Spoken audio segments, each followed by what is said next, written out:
Jomo Kenyatta ka giwuok e boma ma Madrid e piny Spain kama timno ng'ado otiko mar duogo e tuke madongo mag rugby bang' loyo tim mar German points 33-15. Shujaa ma koro biro tugo e tuke madongo kata HSBC series igeno ni biro dhi nyime gi timo ikruok margi makare ka sir mowuok kuom sirikal mamalo gi kembe mopogore opogore biro medo dhi ne timno kaka nosingi gi jagoro mongiro e migawo mar weche mag tuke Peter Tum kotelnegi kod kocha margi Kevin Wambua. Shujaa bende biro ikore ne tuke mag Olympics mibiro bagi dwe mar 7 e boma ma Paris e piny mar France.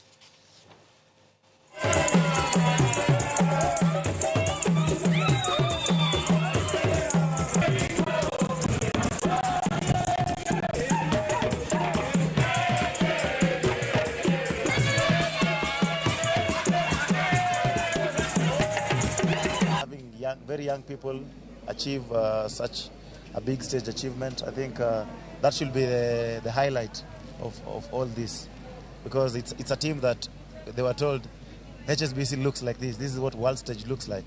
And I think going into Madrid, the jitters that were there, once we played our first game, everything blew and went off the roof.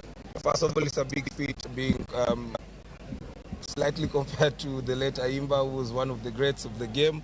So for me, I take motivation of that, and it can only get better. For me, I still believe I'm still growing, I'm still learning, and I'll continue trusting the process and just working hard to be better. It is not only the first time that we are giving support to teams that have done very well like this.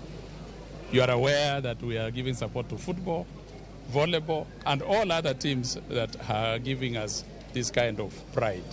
And therefore, we want to promise here to everyone that the government will continue giving that support.